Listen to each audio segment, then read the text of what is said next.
Convido você a abrir comigo, Carta de Paulo aos Romanos, capítulo 12. A gente vai conversar hoje sobre uma temática tão importante dentro da nossa série, o que todo cristão verdadeiro precisa conhecer, dentro da temática de oração, que é sobre o silêncio de Deus. Quando nós oramos, e parece que Deus está silencioso. Passei recentemente por um aconselhamento, e a menina disse para mim o seguinte: pastor, eu estou tão triste, porque Deus não me escuta. Deus não atende as minhas orações. Será que as minhas orações realmente têm sentido? Será que eu posso confiar na integridade de Deus para ouvir e responder as minhas orações? A gente vai tentar responder isso hoje à luz da palavra. Romanos 12, verso 12, nos diz: alegrem-se na esperança, sejam pacientes na tribulação e perseverem na oração. Esse é o chamado de Deus para as nossas vidas. Por que orar às vezes se torna tão difícil? Não é porque Deus falhou. Você pode ter certeza disso, que Deus nunca falha.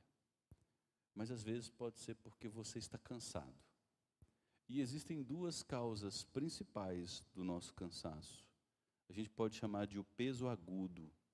São sofrimentos prolongados. A pessoa que passa pela depressão, que se segue naturalmente ao luto, enfermidades prolongadas, dores crônicas, pessoas que enfrentam decepções e crises familiares. Em circunstâncias assim, as palavras parecem pesadas e a mente fica confusa. Aquelas situações difíceis. A pessoa enlutada não consegue orar.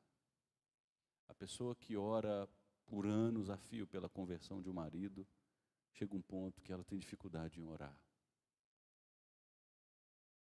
Eu tenho uma amiga do coração chamada Karine. E hoje, pela graça de Deus, eu posso falar o nome dela. Ela orou cerca de 30 anos pela conversão do marido. 30 anos. E há alguns domingos, uma irmã nossa me mandou uma mensagem depois do culto: pastor, todas as vezes que eu saio do culto, parece que meu coração rasga, porque eu estou orando há mais de 20 anos pela conversão do meu marido. Aí eu enviei a ela o vídeo que a Karine me enviou há 2 meses, do marido dela, o Wendel, sendo batizado, depois de quase 30 anos de oração. Pode parecer que Deus está silencioso, mas tenha por certo, Deus escuta as nossas orações. E circunstâncias agudas fragilizam nossa força para orar. O outro é o peso silencioso, que são as pressões diárias. Acordar cedo, levar filho em escola, correr para o trabalho, ir para o supermercado, pegar a compra, pôr no carrinho. Tirar do carrinho, pôr no caixa.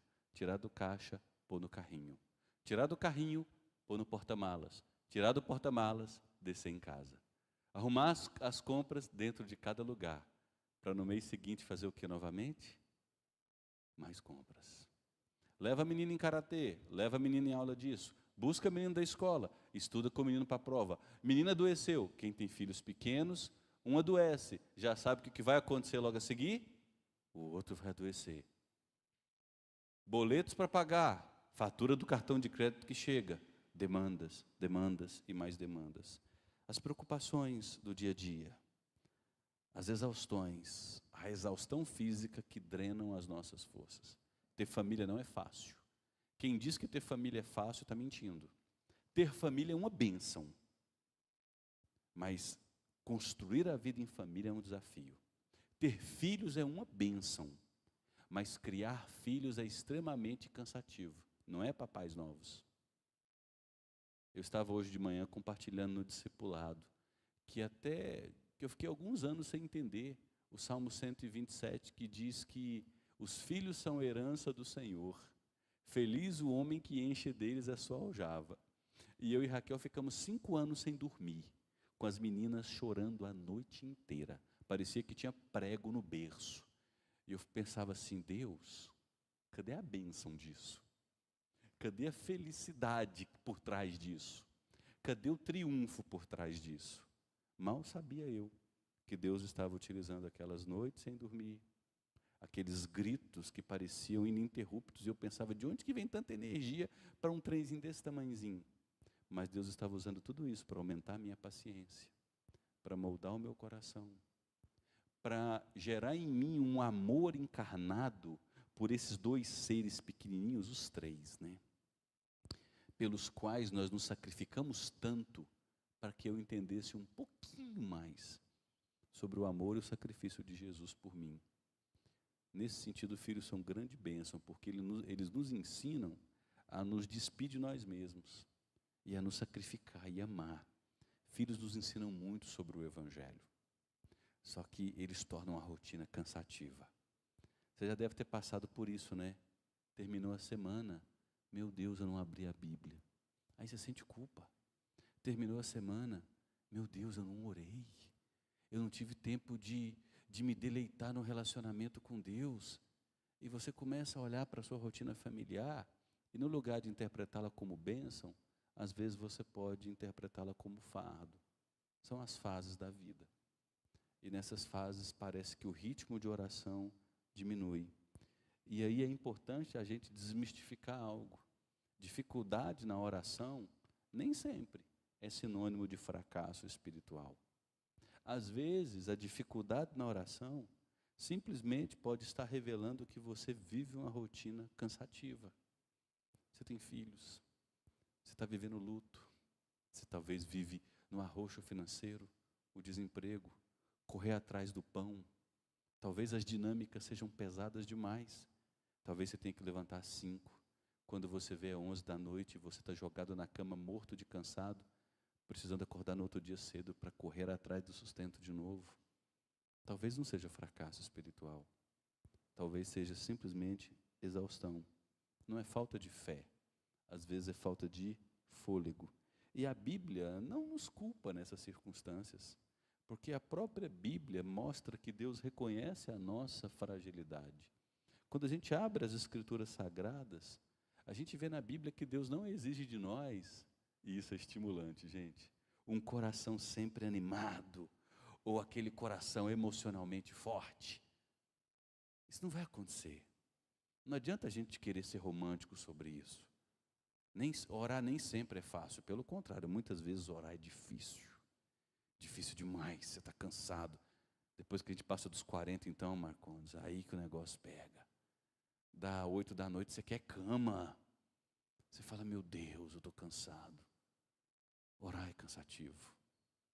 E a gente precisa entender isso com realidade. A fé madura é aquela que se apresenta diante de Deus, mesmo quando nós estamos cansados pelas limitações de um mundo quebrado. Às vezes você naquilo que você quer falar. A oração, às vezes, dependendo desse ritmo louco de vida, acontece nessas instâncias, nesses corredores, né, Renan? Você hoje é responsável por quantos funcionários? Antes era 100. Você continua responsável pelos 100? 150 pessoas. Hoje é 300 pessoas sob sua responsabilidade. Mais uma mulher e 2 filhos. Não é moleza não, né? Parece que realmente 24 horas é muito pouco. Você dorme, já amanheceu de novo para trabalhar. E como é que fica a vida de oração nesse momento? É do carro, é no pensamento, são palavras curtas, é no balbuciar. A fé madura acontece assim. Orar não é você se sentir forte o tempo todo, é você desistir, não se afastar de Deus. Pode ser que eu não tenha o tempo que eu gostaria de ter. E depois que a gente ficar adulto, a gente nunca vai ter o tempo que a gente gostaria de ter.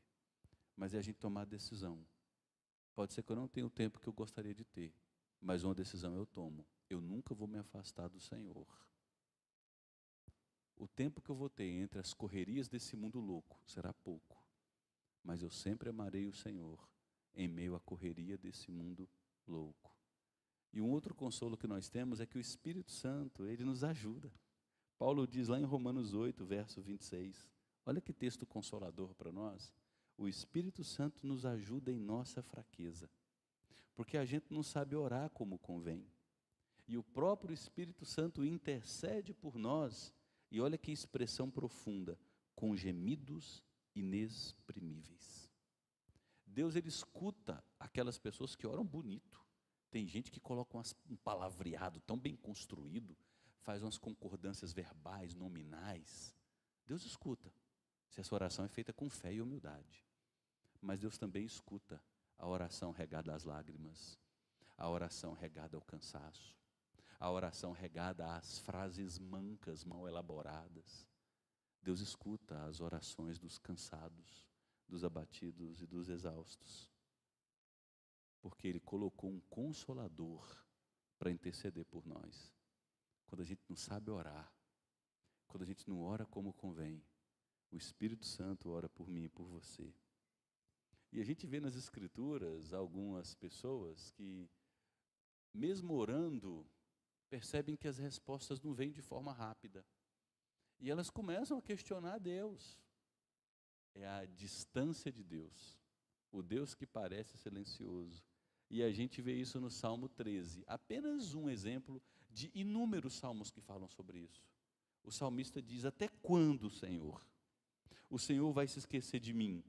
E ele utiliza uma expressão, para sempre. Os salmistas são escandalosos, os salmistas são redundantes. Os salmistas olham para Deus e dizem: Deus, o Senhor não vai ouvir a minha oração, não? O Senhor não sabe que se eu morrer no túmulo, não vai ter como eu te louvar, não? O Senhor se esqueceu de mim, e ele ainda é dramático, para sempre. Ao orar assim, o salmista está nos ensinando algo. Não é que Deus falhou, é que ele decidiu permanecer constante, mesmo quando Deus não o atende do modo como ele gostaria, no tempo que ele gostaria. Não é que Deus falhou, é que Deus não está atendendo às expectativas do salmista, do modo como o salmista gostaria que ele atendesse, e no tempo que ele gostaria que Deus atendesse. E mesmo que Deus não ande conforme o salmista estabeleceu, porque Deus não pode ser domado por nós, o salmista diz: eu permaneço. Mesmo o salmista questionando, mesmo o salmista gemendo, mesmo o salmista dizendo: eu não sei porque o Senhor está silencioso, eu permanecerei aqui, mesmo sem entender. E quando nós oramos e Deus parece estar em silêncio, os motivos são a dor da espera prolongada, pais que oram pela conversão do filho, o filho que nunca muda, a cura que nunca vem. Aconselhei recentemente uma mulher que disse: chegou uma profetisa para minha cunhada, e essa profetisa declarou que ela vai ter um filho, mesmo o marido dela não podendo ter. E eu pensei: e se esse filho não vier? Porque tem situações para as quais Deus responderá não. E o silêncio de Deus se manifestará assim. Aquele caminho que continua obscuro, aquela porta que continua fechada. Isso foi experiência do próprio Jesus. No jardim do Getsemane, no jardim do Getsemane e na cruz do Calvário, Jesus experimentou o silêncio de Deus. No jardim do Getsemane, a Bíblia diz que Jesus transpirava suor, a ponto dele experimentar um efeito médico chamado hoje de hemaditrose. É isso mesmo? A palavra? Hemaditrose, ou hematidrose. É uma dessas duas palavras. A angústia humana extrema, que os poros dilatam e transpira sangue. Jesus passou por essa angústia. E no Getsemane, já vislumbrando a cruz e todo o sofrimento, ele ora: Pai, afasta de mim esse cálice. Afasta de mim esse cálice. E ele está sozinho, os discípulos dormindo, Deus parece silencioso, e você não vê em momento algum Deus respondendo aquela oração. É só Jesus falando. Aí chega um momento que ele diz: não seja o que eu quero, mas sim a tua vontade. Deus está em silêncio. Mas Jesus entende que aquele silêncio de Deus cumpriu um propósito, o propósito para o qual ele veio ao mundo: ser entregue pelos nossos pecados, ser feito maldição em nosso lugar. No Calvário, estando na cruz, Jesus diz: Eli, Eli, lama sabachthani. Ele falava em aramaico, que quer dizer: Deus meu, por que me abandonaste? O próprio Jesus experimentou o silêncio de Deus. E ele experimentou isso para não estar fora da vontade de Deus. Ele experimentou isso justamente porque estava cumprindo a vontade de Deus. O silêncio de Deus cumpre propósitos de Deus que extrapolam a nossa compreensão. Enquanto você persevera em oração e Deus não responde, segundo a sua vontade, Deus está te humilhando. Deus está nos ensinando que Ele é soberano e nós não. Que Ele abre portas e nós não. Que Ele faz as coisas acontecerem e nós não. Que Ele tem a perspectiva correta da situação que a gente acha ter. E quando aquela circunstância passa, a gente olha: obrigado, Deus. Obrigado pelo seu não. Obrigado por ter fechado aquelas portas. Eu não conseguia imaginar o que o Senhor tinha para mim. Era muito melhor do que eu queria. Deus age assim. O silêncio de Deus nos molda. O silêncio de Deus nos muda. O silêncio de Deus nos quebra. O silêncio de Deus arranca os dentes de leite que nós temos, que é o amor por esse mundo, e nos aprimora para amá-lo cada vez melhor. O apóstolo Paulo passou por isso também. Um texto conhecido do apóstolo Paulo: meu passador de slide bichou. Aí, não, volta, aí. 2 Coríntios, capítulo 12. Você deve se lembrar desse texto de 2 Coríntios, capítulo 12, né? Paulo diz que ele conheceu um homem, e ele falava a respeito dele mesmo, que teve revelações de Deus que não foram concedidas a homem algum. Esse homem foi elevado até o terceiro céu. Você imagina um negócio desse? Eu não sei entender esse negócio, viu, Jamine? Ele foi elevado até o terceiro céu e ele viu coisas que homem algum viu.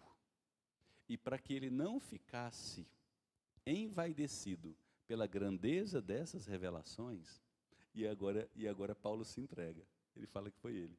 Foi-me posto um espinho na carne, para que eu não ficasse orgulhoso. A gente não sabe qual que era o espinho na carne de Paulo. Há muitas especulações. Alguns dizem que todos os apóstolos tinham esposas, que eram suas companheiras nas viagens missionárias, e Paulo era um solteirão, era o coroão.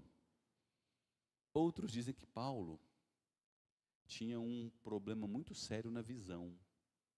Lembra quando ele viu Jesus glorificado e ali ele caiu e ficou cego por 3 dias? Alguns dizem que Paulo nunca se recuperou corretamente daquele negócio, a ponto dele escrever algumas cartas e ele dizer na carta aos Gálatas: para que vocês saibam que fui eu que escrevi, eu escrevo com letras grandes. Então era um problema nos olhos que gerava uma dor e um constrangimento e uma humilhação tão grande. E Paulo falou até aos Gálatas: quando eu estive entre vocês, eu estive com problemas tão sérios e tão humilhantes que vocês retirariam os olhos para me dar. Então é possível que Paulo tenha sofrido algo físico, quase que humilhante, vergonhoso, nojento. E Paulo diz nesse texto que ele orou por 3 vezes: Deus, tira de mim. Silêncio. Deus, tira de mim essa dor. Silêncio. Deus, o Senhor me mostrou o céu dos céus. Provavelmente viu anjos, serafins, os salvos remidos na presença de Jesus.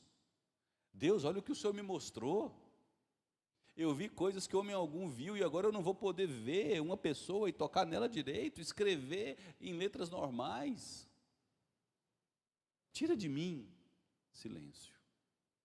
3ª vez: Deus, tira de mim esse espinho na carne. Só aí Deus responde. Como que Deus respondeu, gente? Não. Esse espinho vai permanecer com você, para que você não se torne orgulhoso, soberbo, para que você aprenda a depender da minha graça, porque a minha graça te sustentará em suas limitações até o fim.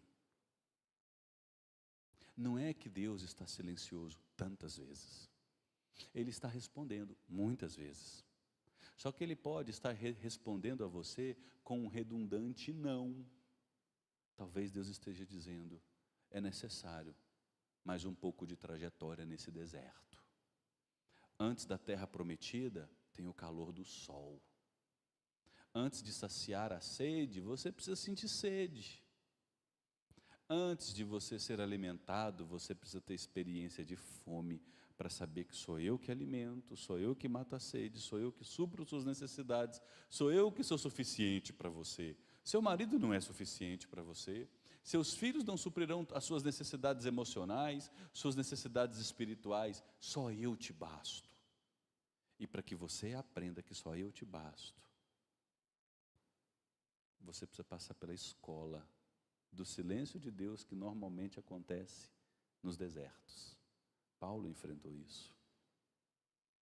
O silêncio de Deus preparou Paulo para ver que a graça sustenta mais do que o alívio superficial. O sentido da dor de Paulo foi redefinido a ponto de Paulo falar: ok, eu agora me gloriarei nos sofrimentos, sabendo que Deus me moldará e me sustentará através deles. Um outro exemplo das Escrituras é dado na carta de Tiago, irmão de Jesus. No capítulo 5, versículo 7, Tiago, ao falar sobre o sofrimento, traz a metáfora do agricultor.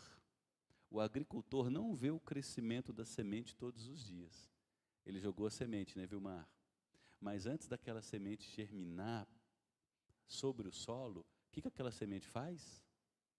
Cria raízes. Nós não estamos vendo aquelas raízes.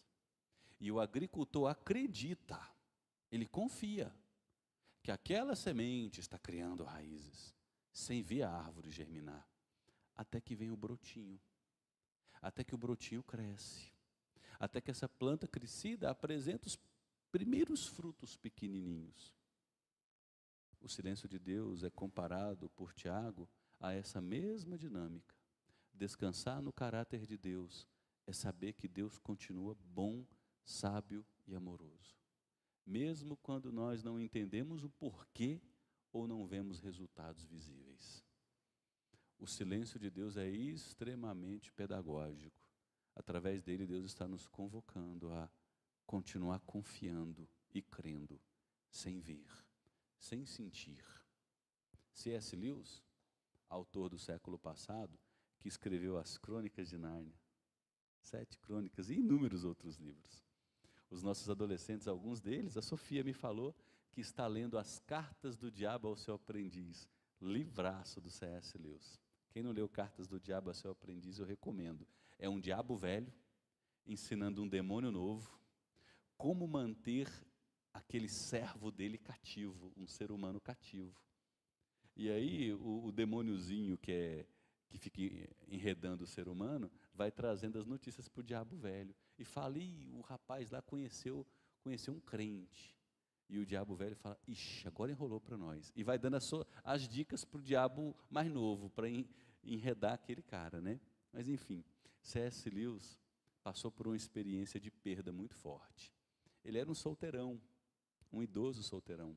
E ele conheceu o amor da sua vida, já na idade avançada, já idoso.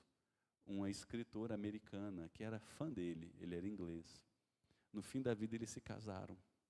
E depois que se casaram, essa mulher contraiu câncer. E C.S. Lewis mobilizou a igreja da Inglaterra. E a igreja orou pela esposa dele, ele a amava. E ela foi curada do câncer. E C.S. Lewis desfrutou disso, se deleitou. Só que pouco tempo depois o câncer veio, muito mais severo. E ela foi ceifada. E C.S. Lewis entrou num período de reclusão, de muita dor, a dor do luto. As orações cessaram.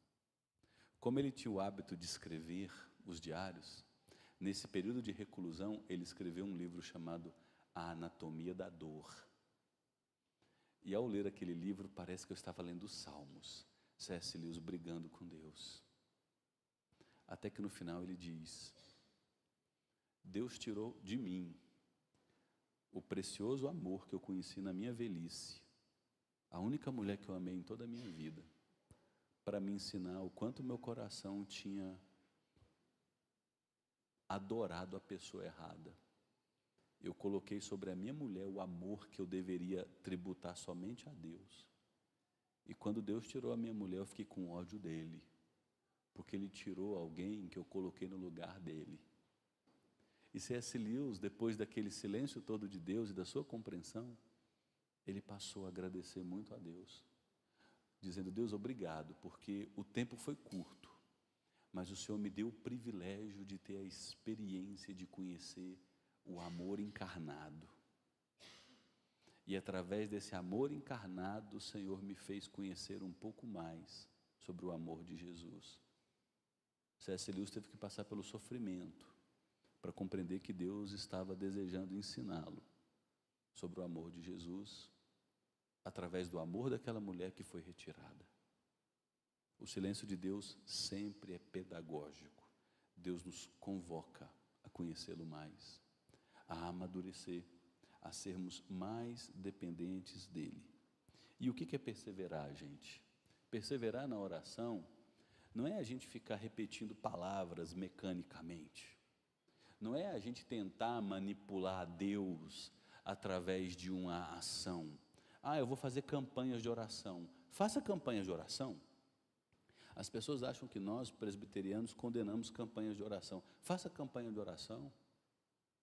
Campanha para Deus, pôr freio na sua língua precipitada, que xinga, que grita, que tem estupim curto. Faça campanha assim.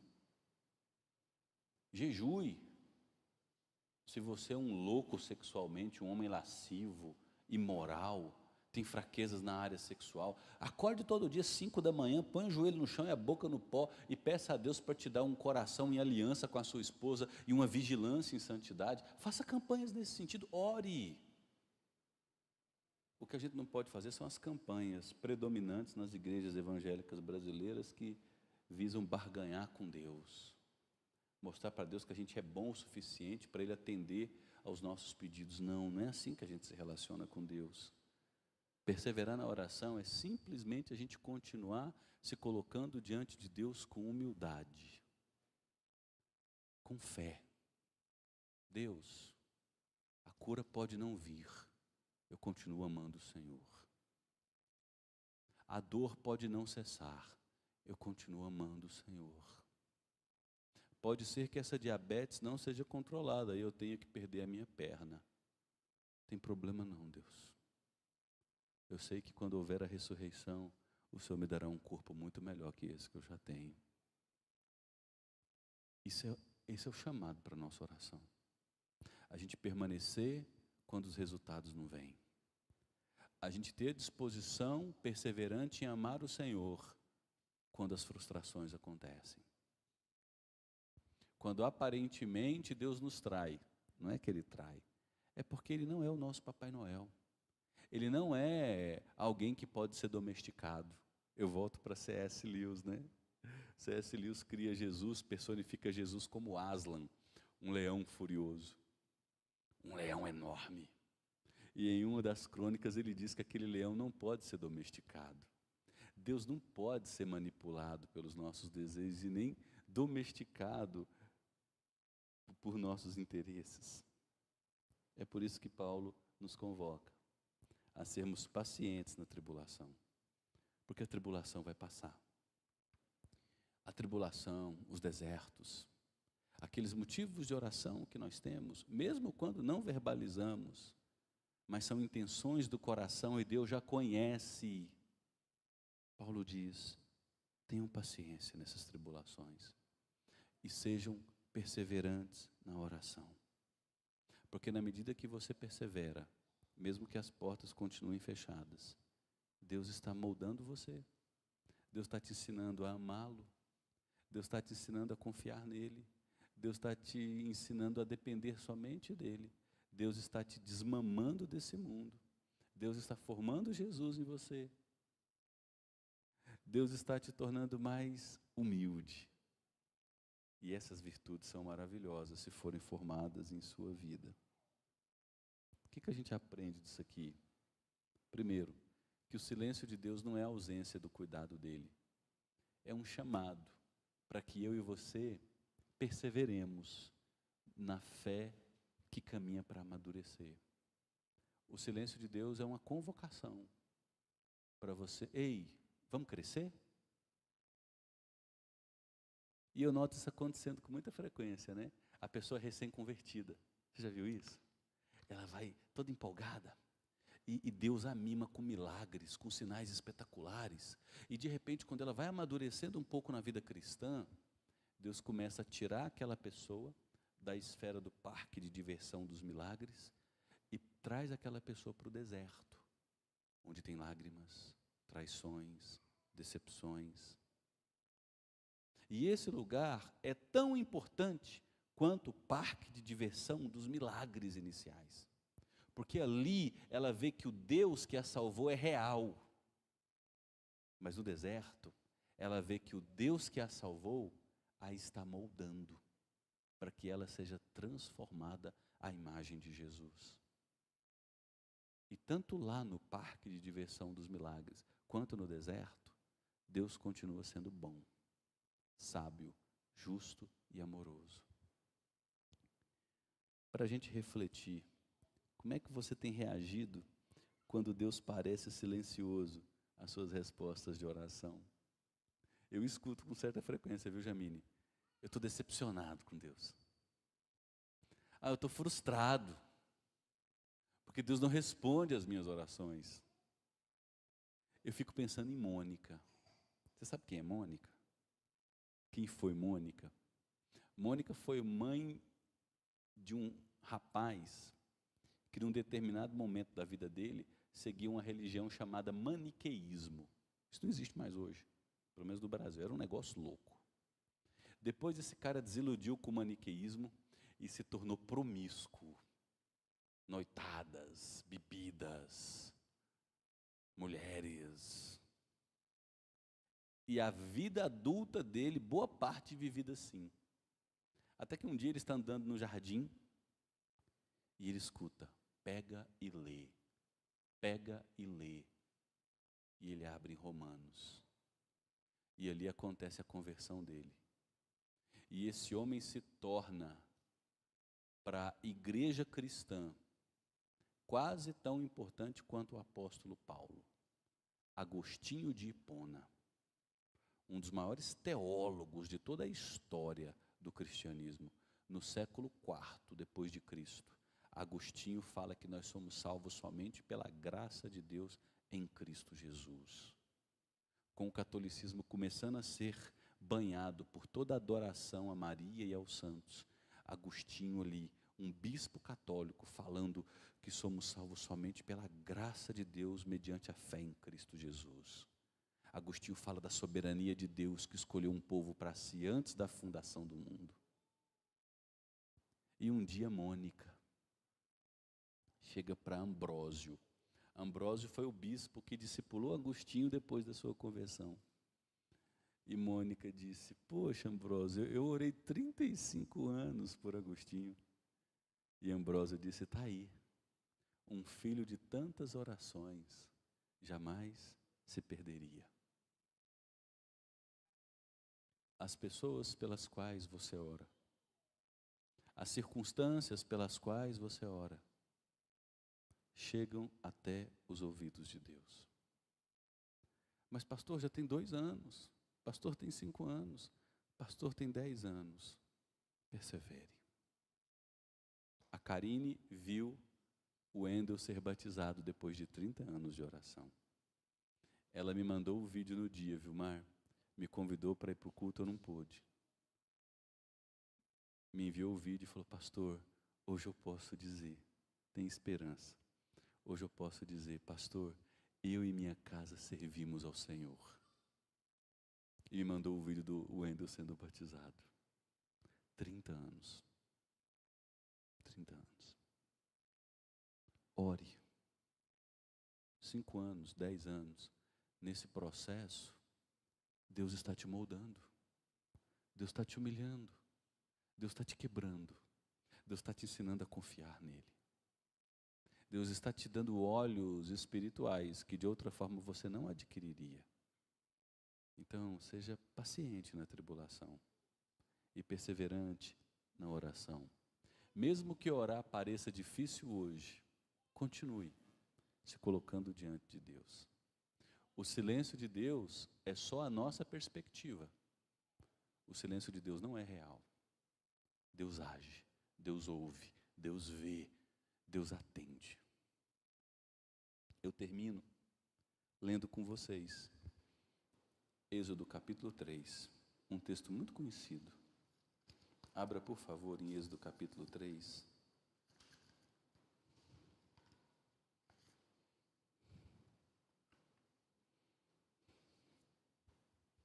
Vocês devem se lembrar do contexto, né? O povo está vivendo no Egito, 430 anos no Egito, escravizados. Marcondes, você é funcionário quase público, né? Saneaga é funcionário público, né? Mais ou menos, né? Dá o feriadão prolongado, você emenda.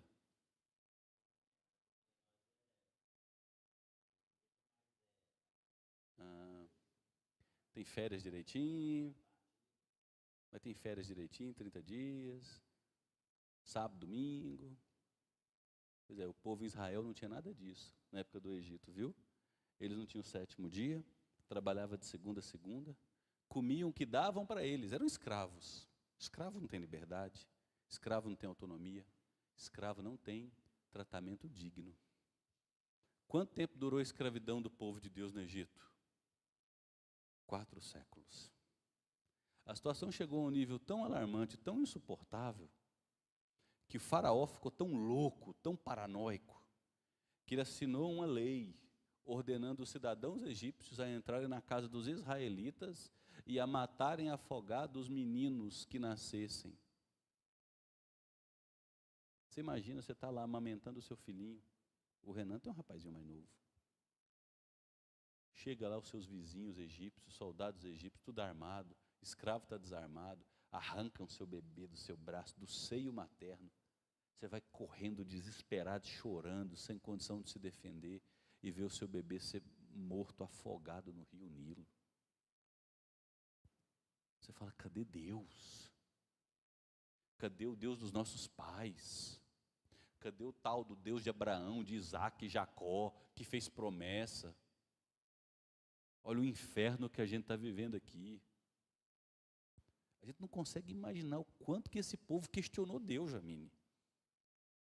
O quanto que esse povo falou, esse Deus não existe, esse Deus se esqueceu de nós, esse Deus não se importa, esse Deus não age. 400 anos. Aí vem Êxodo 3. Moisés apacentava o rebanho de Jetro, seu sogro, e o texto é claro em dizer que o sogro de Moisés era sacerdote de Midian, era um macumbeiro. O sogro de Moisés era um pai de santo. E levando o rebanho para o lado oeste do deserto, chegou a Horebe, o monte de Deus. Ali o anjo do Senhor, Jesus Cristo no Antigo Testamento, pré-encarnado, lhe apareceu numa chama de fogo no meio de uma sarça. Moisés olhou e eis que a sarça estava em chamas. Só que aconteceu um evento sobrenatural. As chamas não consumiam aquela árvore. E aí Moisés disse, eu vou até lá para ver essa grande maravilha. Que evento extraordinário, a sarça não queima. Quando o Senhor Deus viu que Moisés se aproximava, lá do meio da sarça, o próprio Deus disse, Moisés, Moisés. E ele já temendo, opa, era só uma árvore pegando fogo, agora é uma árvore falando. Moisés, Moisés, eis-me aqui. E Deus continuou, não se aproxime. Isso aqui não é só um evento místico, não. Tire as sandálias dos pés, porque o lugar que você está é terra santa. E olha o que Deus diz a Moisés. Eu sou o Deus do seu pai, Deus de Abraão, Deus de Isaac, Deus de Jacó. Com isso Deus está falando para Moisés, eu tenho um pacto com vocês e esse pacto continua. Mesmo depois de tantos séculos, eu não vou desamparar vocês. Eu continuo fiel. E aí Deus continuou no verso 7. E olha como que Deus continuou. Certamente. É uma afirmação de convicção. Vi o que, gente? A aflição do meu povo que está no Egito. Certamente ouvi o que, gente? O clamor do meu povo por causa daqueles que eles fazem mal. Olha o que Deus diz mais. Eu conheço o sofrimento do meu povo. Eu vi, eu ouvi, eu conheço. 400 anos de silêncio. Deus estava inativo? Não. Agora chegou a hora. Por isso, no verso 8, eu vou livrar o meu povo das mãos dos egípcios e vou levar meu povo para a terra prometida. Se o motivo das suas orações ainda não foram atendidos como você deseja que o sejam, duas coisas podem estar acontecendo. Ou ainda não chegou o tempo, ou talvez os motivos não sejam justos. Se não forem justos, Deus nunca atenderá para o seu próprio bem, porque Ele é bom, Ele é perfeito, Ele é sábio. Se não chegou o tempo, seja perseverante na oração e paciente na tribulação. E pode ter certeza, o silêncio de Deus é só a sua perspectiva. Deus continua vendo você, continua ouvindo você. E mais que isso, Deus conhece suas necessidades. E no tempo certo, Ele vai agir. Porque Ele é o Deus que nos ordena: entrega o teu caminho, confia em mim, e o mais Ele fará. Fará sobressair a tua justiça como a luz, e o teu direito como o sol ao meio-dia. Amém? Vamos orar, gente?